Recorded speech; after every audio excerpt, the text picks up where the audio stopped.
যত্ন করলে সব কিছুই সুন্দর, হোক সেটা মানুষ, হোক সম্পর্ক, হোক বাড়িঘর, যাই হোক না কেন, যত্নের উপরে সব কিছুই সুন্দর থাকে।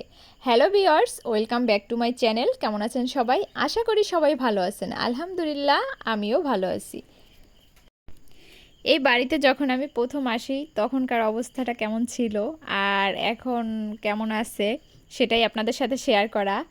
তো আমি 24 সালের 21শে ফেব্রুয়ারি এই বাড়িতে প্রথম আসি। তো এখানে আসার আগে মানে অনেক ভাবছি যে এখানে এসে আমি থাকতে পারবো কিনা, আমার ভালো লাগবে কিনা, নিজেকে মানে মানিয়ে নিতে পারবো কিনা এই পরিবেশে। আবার নিজে নিজেই ভাবছি যে আসলে পরিবেশটা যার যার নিজের উপরে। যদি আমি সুন্দর করতে জানি পরিবেশ, তো জঙ্গলও সুন্দর করা সম্ভব। আর যদি পরিবেশ করতে না জানি, গড়তে না জানি, তাহলে কোথাও সুন্দর না।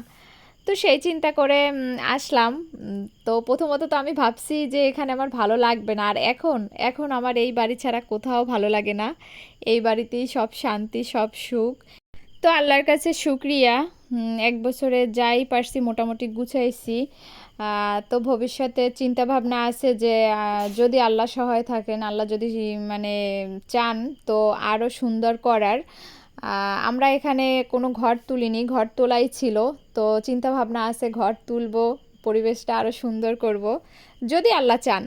সংসার বলেন, বাড়িঘর বলেন, যেটাই বলেন না কেন, কখনো একার চেষ্টায় সুন্দর করা সম্ভব না, দুজনেরই চেষ্টা থাকতে হয়। তো আলহামদুলিল্লাহ আমাদের দুজনেরই চেষ্টা আছে। তো কি বলবো, আমার থেকেও বেশি চেষ্টা আপনাদের ভাইয়ার। তো তার জন্য সবাই দোয়া করবেন। আল্লাহ হাফেজ।